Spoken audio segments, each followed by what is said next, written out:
हाँ, आप अपना परिचय दें। नमस्कार, मेरा नाम समृद्ध वर्मा है। मैं चंपारण से आता हूँ। मेरा परिवार और मेरे पिताजी श्री माननीय श्री पूर्व विधायक श्री दिलीप वर्मा जी हैं।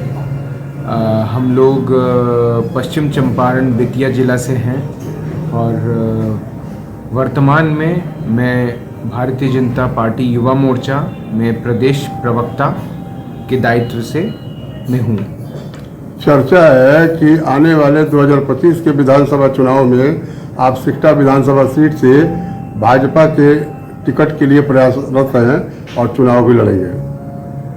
देखिए, मेरा काफ़ी लंबा समय पढ़ाई के बाद नौकरी में गया है। उसके बाद मैं अपने मन से छोड़कर यहाँ समाज सेवा में लौटा हूँ।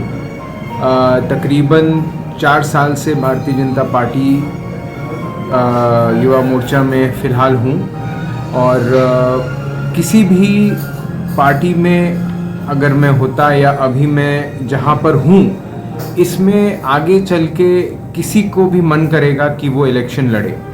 लेकिन फ़िलहाल के लिए मैं ये कहना चाहूँगा कि मैं जिस पार्टी से जुड़ा हूँ, ये मैं अपने मन से कुछ सोच के जुड़ा हूँ कि ये पार्टी किसी एक परिवार के निर्णय से नहीं चलता है। ये पार्टी का एक संविधान है, एक सेंट्रल कमेटी है।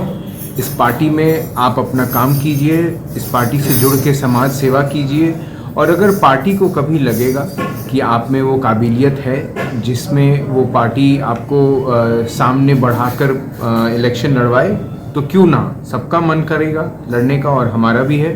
तो एक ना एक दिन ज़रूर आएगा जब पार्टी हमें वो मौका देगी। पार्टी आपको चुनाव लड़ने की जिम्मेवारी समझ देती है, तो आपने कहा कि मैं चुनाव लड़ूंगा।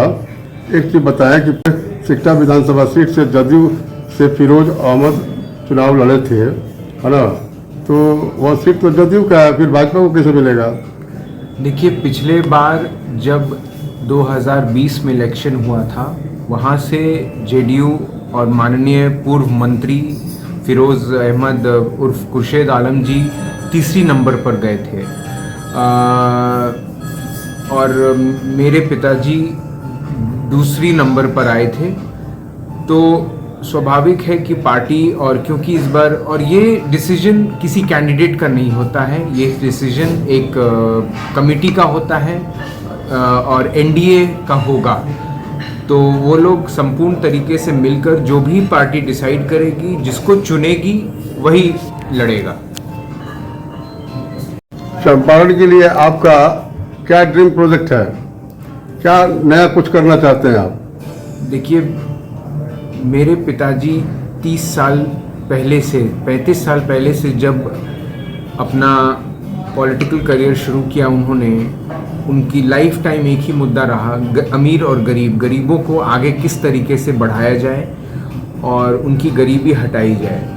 मुझे लगता है पिछले 10 साल में मोदी जी ने इतना अच्छा काम किया है जिसमें अब गरीबी एक मुद्दा बहुत कम रह गया है। हमें अब उससे आगे बढ़कर सोचना है, क्योंकि जिस तरीके से मोदी जी सबको अनाज दे रहे हैं, तो कोई भी अब गरीब उस तरीके का गरीब नहीं रहा जिसको आज भी सोचना हो कि वो कैसे घर से निकलेगा तो शाम तक कैसे अपना पेट भरेगा।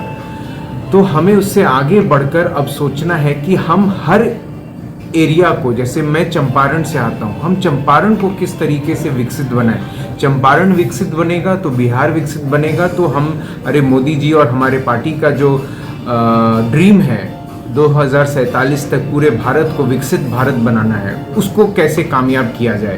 तो चंपारण को विकसित करने के लिए पूर्ण तरीके से किस तरीके से और युवाओं को नौकरी मिले और एजुकेशन सिस्टम सबको यहीं रह के पढ़ाई हो, ना कि 11-12वीं तक तो यहाँ पढ़ लेते हैं, लेकिन उसके बाद फिर कॉलेज जाने के लिए सबके लिए कॉलेज सीट्स नहीं है। तो कॉलेज का सिस्टम, एजुकेशन का सिस्टम और नौकरी का सिस्टम किस तरीके से और यहीं पे घर पे रह के और चंपारण को आगे विकसित बनाया जाए, ये मेरा ड्रीम प्रोजेक्ट है।